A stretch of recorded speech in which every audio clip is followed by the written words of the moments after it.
Yo, je fais cette vidéo à l'arrache au moment où je tourne. Je sais même pas si je vais la poster parce que ça va peut-être partir dans tous les sens. Mais ça fait longtemps que je voulais faire une vidéo sur mon trouble borderline, comment je le vis, d'où il vient, quand j'ai été diagnostiquée, etc.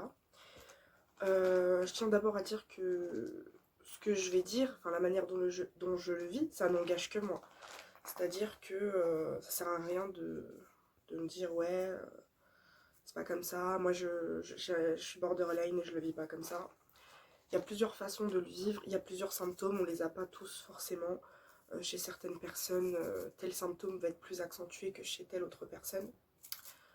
Du coup, avant, pour celles qui savent pas ce qu'est le trouble borderline, je vais vous lire la définition vite fait.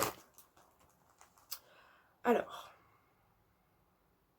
le trouble de la personnalité borderline est caractérisé par un schéma omniprésent d'instabilité dans les relations, l'image de soi, les humeurs, le comportement et l'hypersensibilité à la possibilité du rejet et de l'abandon. Les personnes atteintes du trouble de la personnalité borderline ont peur du rejet et de l'abandon, en partie parce qu'elles ne veulent pas être seules. Le diagnostic du trouble de la personnalité borderline repose sur les symptômes caractéristiques qui comprennent les changements fréquents dans les relations interpersonnelles, l'image de soi, les humeurs et des comportements autodestructeurs et impulsifs. Voilà, c'est beaucoup plus long que ça, mais on va s'arrêter là pour que ce soit pas trop complexe. Je vais commencer par dire quand est-ce que j'ai été diagnostiquée. J'ai été diagnostiquée du coup l'été dernier, donc en juillet ou en août je crois. Et c'est arrivé après une grosse crise à la fin du premier confinement, donc vers mars, avril peut-être, quelque chose comme ça. En gros, ma dépression elle s'est accentuée de ouf et j'en pouvais plus. Donc j'ai fait une grosse crise en fait. J'ai fait mes valises et je voulais me barrer comme ça, sans trop savoir où aller. Puis ma mère m'a dit, gros, là c'est plus possible et tout, faut que tu ailles voir un médecin, hein, c'est plus possible. Je lui ai dit ouais, mais les rendez-vous chez la psy ça prend du temps et tout, c'est mort. Du coup elle m'a dit bah va déjà chez ton médecin généraliste et on verra ce qu'il peut faire pour toi. Du coup le lendemain j'ai eu un rendez-vous chez mon médecin généraliste. Je lui ai beaucoup parlé, j'ai pleuré parce que c'était la première fois que je me confiais en fait. J'ai pleuré, j'ai pleuré, j'ai pleuré, j'ai pleuré. Et en fait il a jugé mon état trop, comment dire, trop dangereux pour me laisser repartir chez moi. Donc les urgences sont venues me chercher.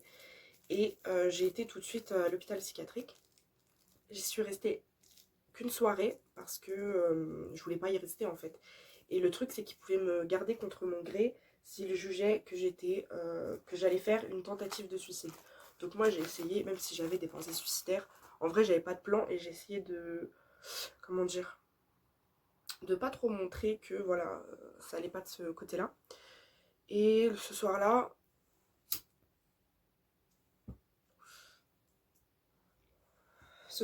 il m'a passé un, le psychiatre, il m'a passé un Valium ou un Xanax, je sais plus. Ça a fait que dalle. De toute façon, moi, comment on dit? Pas hermétique, mais genre les benzodiazépines, ils me font plus rien parce que j'ai trop consommé d'opiacés, donc I'm fucked up. Bref, le psy, il était vraiment pas... Ses énergies, je les sentais pas. Il était vachement froid et peu compatissant. Je sais que les professionnels de la santé, ils doivent rester assez neutres, mais là, pour le coup, je l'ai pas senti. Du coup, je sais pas, j'étais très gênée avec lui. En fait, on était dans une toute petite pièce. J'étais très gênée et du coup, je n'osais pas trop lui parler. Enfin bref. Suite à ça, j'ai eu rendez-vous avec une psychiatre au CMP de ma ville. Et, euh, et en fait, je me suis sentie plutôt à l'aise avec elle. C'est vrai que ma psychiatre, j'ai un peu des soucis avec elle. Vous avez pu le voir sur Twitter pour ceux qui me suivent et tout. Parce que je la trouve très très froide. Mais à force de la voir, j'ai compris que c'était juste sa façon d'être. Et son travail, c'est pas de me faire des thérapies, c'est de me diagnostiquer et de me donner un traitement. Donc j'ai pris du recul sur ça, mais c'est vrai que ça reste quand même une bonne psy, parce que son but c'était pas de m'enterrer sous des cachetons. Elle cherche beaucoup des méthodes plus douces. Elle me pousse vers des thérapies, vers des médecins de la douleur, ou je sais plus comment elle appelle ça, parce que elle connaît mes problèmes d'addiction aux opiacés. Et elle sait que c'est en partie à cause de mes douleurs au niveau du dos parce que j'ai une hernie discale. Et du coup, elle m'a dit que c'est pas une solution en fait de prendre des médicaments contre la douleur, c'est mieux de gérer ça, etc. Elle m'a aussi renvoyée vers le service addictologie de ma ville. Et du coup, d'ailleurs, j'ai essayé de prendre rendez-vous avec eux.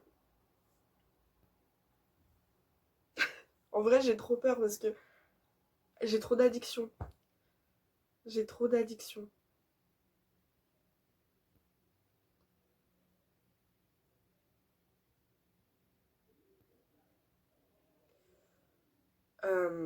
Désolée. Oh putain, cette vidéo, elle est décousue. Oh là là. What the fuck. C'est ça aussi. Gros, je suis là, je fais des vidéos, je fais pas de plan. Je crois que je vais aller où comme ça, youtubeuse mes couilles.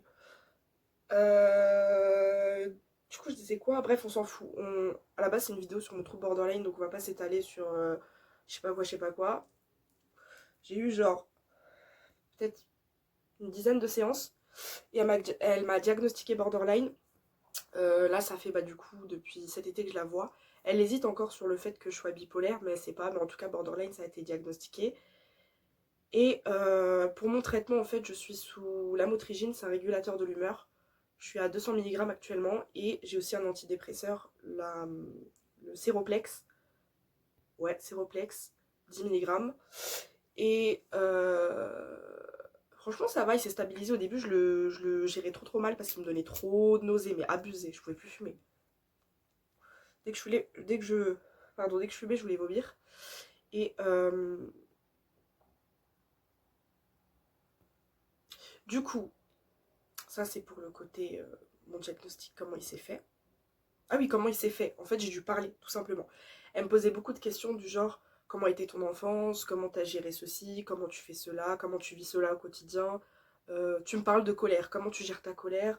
Tu me parles de tel traumatisme, d'où il vient, patati, patata, patata. Beaucoup, beaucoup, beaucoup de questions, en fait. Et c'est là qu'elle a pu établir, en fait, un profil, une personnalité. Et c'est là qu'elle a vu que j'avais une personnalité, justement, borderline. Donc, maintenant, trigger warning, enfance, violence psychologique, blablabla, etc. En fait, mon père,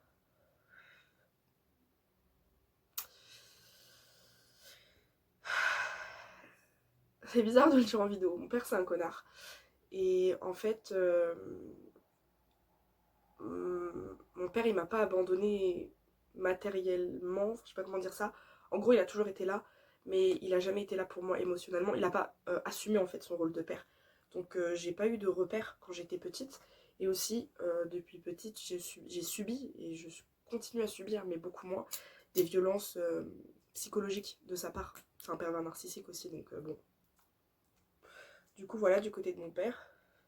Et trigger warning, agression sexuelle. Quand j'étais petite, quand j'avais 8 ans, j'ai subi une agression sexuelle venant de l'oncle de mon père. Du coup, voilà, c'est les deux éléments déclencheurs de mon trouble borderline. Et mon trouble borderline, il s'est développé à l'adolescence quand j'avais une quinzaine d'années. J'en avais pas conscience par contre, j'en avais pas du tout conscience. Je pensais être bipolaire à l'époque.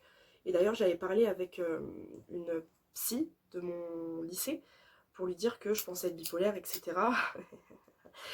Quelle a été sa réaction? C'est n'importe quoi, faut pas se donner des. Enfin, faut pas s'inventer des maladies. T'es comme toutes les adolescentes, t'as une peine de cœur et puis tu crois que t'es bipolaire. C'est pas parce que t'es lunatique que t'es bipolaire. Du coup, bah déjà ça m'a vexée et je me suis remise en question. Je me suis dit, mais ouais, ça se trouve, j'en fais des caisses alors que j'ai rien. Et c'est pour ça que pour moi, l'idée d'aller voir une psy, ça m'est. En fait, je me suis sentie pas légitime et j'ai jamais voulu aller faire un. J'ai jamais voulu aller être diag ou. Je me suis même pas auto-diag parce que j'ai mis de côté ce.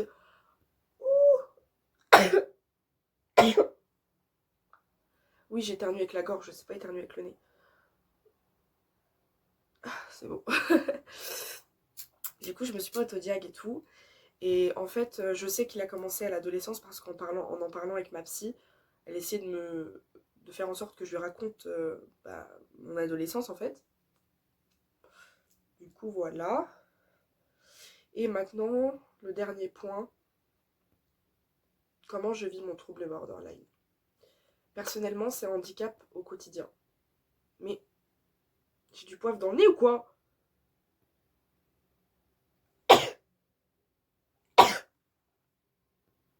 Ah Ouh. Du coup, je disais, c'est un handicap au quotidien.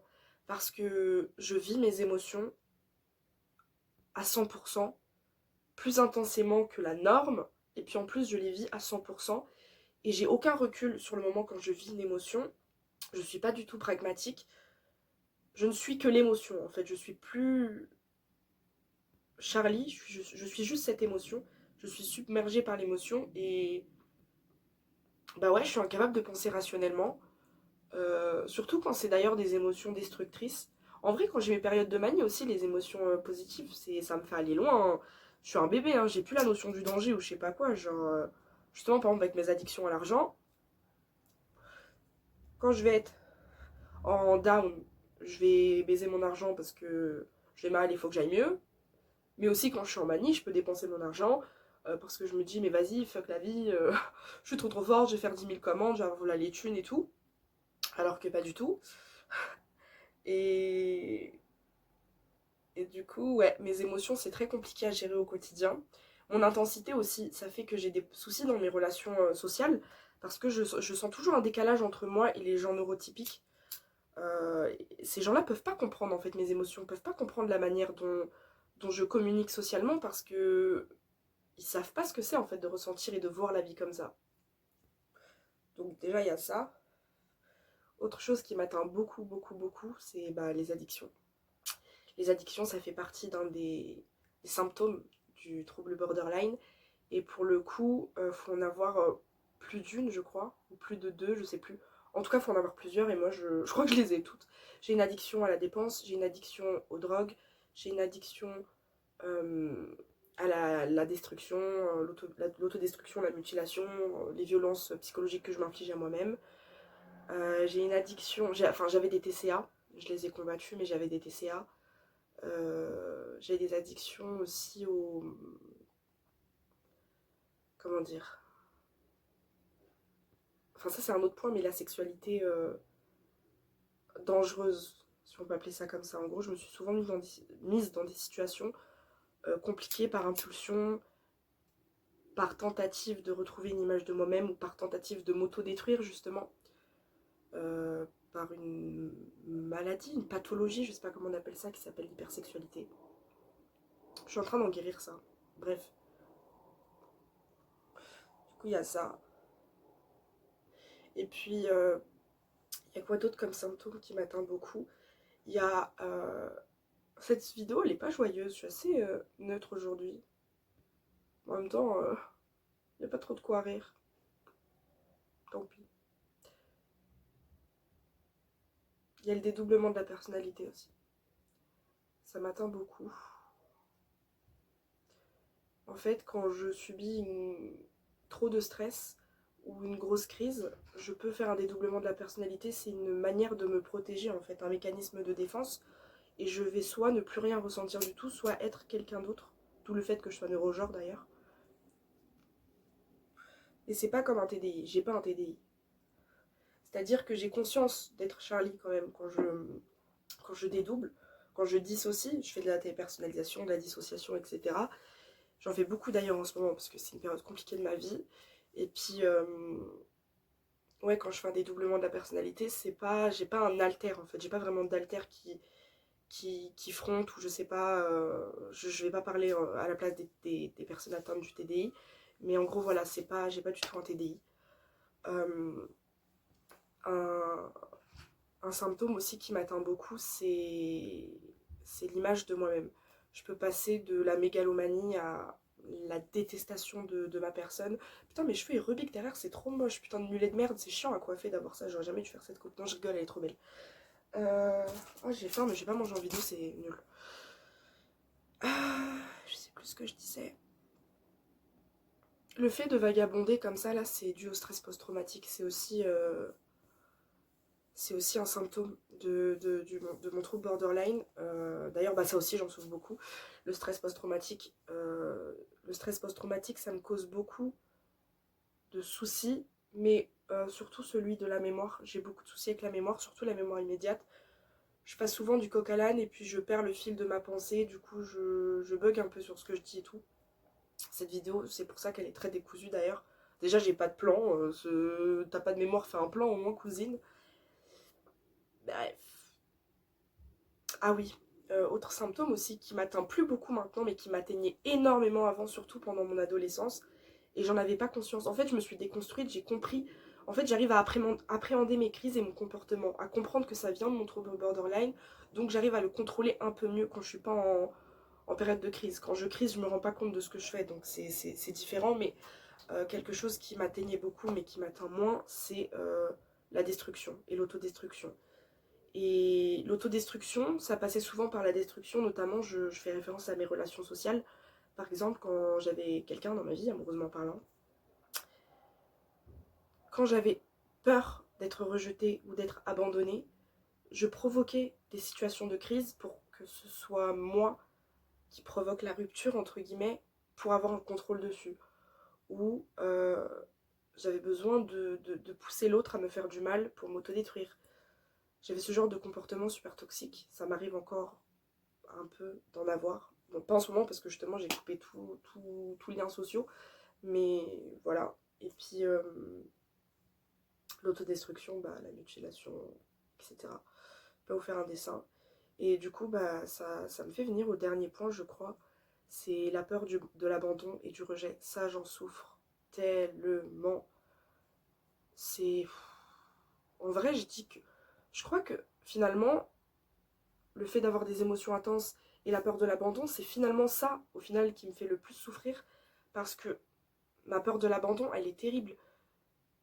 Je n'ai jamais été heureuse et épanouie dans une relation, surtout amoureuse, parce que j'avais toujours peur d'être abandonnée, parce que je me trouvais jamais assez bien, parce que j'ai tellement été toute ma vie rabaissée par mon père, j'ai toujours eu l'impression de n'être pas assez, d'être bizarre, de... Bah ouais, de pas être normale en fait, alors que la normalité, qu'est-ce que c'est? Fuck, tu vois, mais voilà. Une grosse peur de l'abandon et du rejet, et donc de la dépendance affective. Je ne peux pas vivre sans, je ne pouvais pas vivre sans l'autre parce que j'ai évolué quand même. J'ai encore un peu de dépendance affective, mais ça a beaucoup changé. Et à l'époque, bah, c'était l'impossibilité de vivre sans l'autre. C'est-à-dire, je tapais une crise d'angoisse si la personne prenait 5 minutes de trop à me répondre, ou si la personne décidait de passer une journée sans moi, je me sentais rejetée, je pensais qu'elle m'aimait moins. Et voilà, parfois j'avais des névroses, je pouvais faire un cauchemar où la personne m'abandonne, et je calquais ça sur la réalité et j'avais l'impression que la personne voulait vraiment m'abandonner. Et j'avais besoin qu'elle me rassure tout le temps. Et même quand elle me rassurait, j'y croyais pas. Donc j'étais vraiment dans cette forme de névrose où j'avais conscience que quelque chose n'allait pas. J'avais conscience de ne pas être dans le vrai, mais ça m'atteignait quand même. Et j'en souffrais énormément.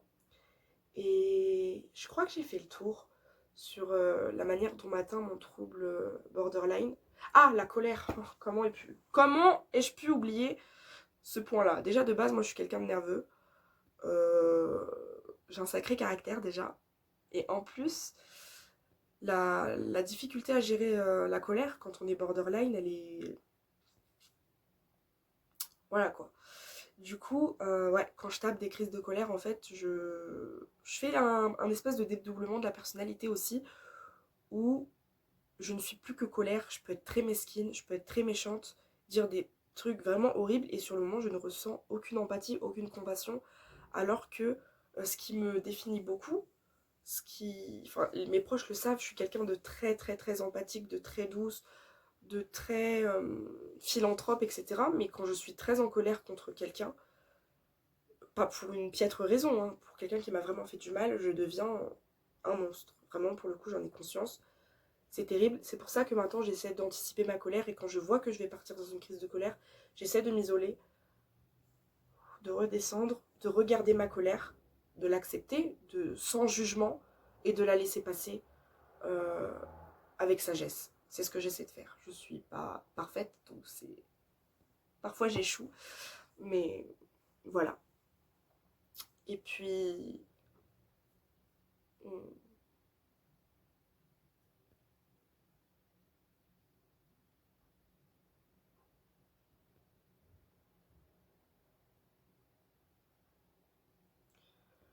euh, et puis... aussi, bah, je vais passer d'un tout au tout, en fait. C'est ça, en fait. Borderline, je crois que dans la définition, littéralement, ça veut dire être au bord de la limite, quelque chose comme ça. Du coup, je suis toujours d'un extrême à un autre. Je suis Gémeaux, déjà. Je suis Gémeaux, donc Gémeaux plus borderline, voilà. Je suis Gémeaux, je suis Mercure en Gémeaux, j'ai beaucoup de Gémeaux je crois dans mon thème astral. Mais en gros, c'est vrai que moi, dans ma personnalité, dans ma manière de voir le monde, je vois rarement gris, c'est noir ou blanc. Je suis souvent dans la polarité, et c'est vrai que c'est pas évident d'être comme ça, c'est pas évident parce que d'ailleurs parfois ça peut me rendre très capricieuse, pardon, ou, ou un peu puérile, un peu puérile parce que, enfin voilà, j'ai un peu parfois un caractère de cochon à cause de ça. Et bah parfois du coup j'ai du mal à garder mon sang-froid. Puis ouais, quand je suis dans mes périodes de manie, je vais être justement complètement dans l'amour, dans la joie, dans la mégalomanie où j'ai l'impression d'être sur mon petit nuage où personne ne peut m'atteindre. Et au contraire, quand je suis en période de down, je ne vois plus le bien du tout. L'image que j'avais de moi, elle redescend complètement. Je me vois comme une merde et un monstre qui ne mérite rien. Je vois tout noir autour de moi. J'ai l'impression que tout le monde est un déchet, que personne n'est bon, que l'être humain est mauvais, enfin bref, vous avez compris. 21 minutes. La vidéo commence à être longue, donc je pense qu'on va s'arrêter là. Mais bah, du coup, si vous avez des questions, vous pouvez me les poser. De toute façon, je pense que vous allez grave pas calculer ma vidéo. Mais j'avais quand même envie de partager ça avec vous. Je pense que ça me fait du bien déjà d'en parler à quelqu'un d'autre que ma psy. Et ouais, j'avais envie d'en parler. J'essaie de réfléchir si j'ai oublié un truc, mais je pense pas. Je vais faire pause au pire et je vais reprendre. Ouais, du coup, je me suis souvenu de deux autres points. L'auto-sabotage. Je vais faire une référence pour pouvoir expliquer parce que, sans exemple, j'avais un peu de difficulté à l'expliquer. Mais par exemple, quand je suis sur le point d'atteindre un but, quand je commence à faire quelque chose et que c'est bien, et ben je vais m'auto-saboter. Je fais référence à mon commerce de bougies qui fonctionne de mieux en mieux, qui fonctionne très très bien. Et ça commence à se calmer, mais les premières fois quand j'ai des clients qui ont reçu des bougies cassées, bah, je me suis auto-sabotée, j'ai voulu tout arrêter, j'ai voulu tout foutre en l'air parce que justement j'étais submergée par ces émotions négatives de colère, de tristesse, de dégoût, d'injustice et d'humiliation un petit peu aussi. Et du coup, ben voilà, dans ces moments-là, je m'auto-sabote au lieu de justement de me battre pour continuer parce que je sais que je suis dans une bonne lancée. Bah, je préfère m'auto-saboter, me faire du mal alors que j'ai conscience qu'il faut pas faire ça. Et j'ai un peu honte de l'avouer, mais parfois j'ai ces comportements-là pour chercher, je sais pas comment le dire, c'est comme si je cherchais l'approbation des gens dans le sens de presque attiser leur pitié pour me sentir plus légitime dans ma douleur. C'est comme si je voulais partager ma douleur quand je m'auto-sabote pour qu'on me dise non, tu devrais pas abandonner, etc. parce que j'ose pas me le dire à moi-même. Et j'aimerais ne pas être comme ça, mais je lutte pour ne plus l'être. Et il y a aussi autre chose, c'est bah justement comme tout à l'heure je parlais de polarité. Parfois je passe justement dans mes relations de l'idéalisation à l'inverse, j'ai pas le mot, mais par exemple j'ai fréquenté quelqu'un que j'idéalisais beaucoup au début. Et il a suffi qu'il fasse une erreur qui, à mon sens, est une grosse erreur, qui est quelque chose vraiment... En fait, moi, j'ai certaines valeurs, et quand les personnes n'ont pas cette valeur-là, je vais dire un exemple parce que j'ai pas... la personne pourrait se reconnaître, donc voilà. Mais par exemple, moi, je déteste l'hypocrisie. Si cette personne fait preuve d'hypocrisie, pour moi, ça va être extrêmement grave, et je vais passer de l'idéalisation à... je peux plus saquer la personne, je ne peux pas la pardonner, lui pardonner, pardon, je peux essayer, mais je n'y arriverai pas. Pour moi, en fait, la personne va me dégoûter, littéralement. C'est triste d'être comme ça, mais j'y arrive pas, en fait. La personne me dégoûte, j'ai beau me battre. Hein, souvent, j'ai essayé de me dire, l'être humain n'est pas parfait, moi aussi j'ai des défauts. Je peux pas rejeter comme ça les gens parce qu'ils ont un défaut. Je dois passer outre, etc. Et je n'y arrive pas, je n'y arrive pas. Une fois que j'ai idéalisé quelqu'un et qu'elle fait quelque chose vraiment qui pour moi est grave, c'est cassé, c'est trop tard. C'est comme si c'était un vase magnifique et que le fait d'avoir vu ce défaut qui me dérange, le vase se brise et c'est impossible de le recoller. Et même si je le recolle, je vois les failles dessus et c'est plus possible.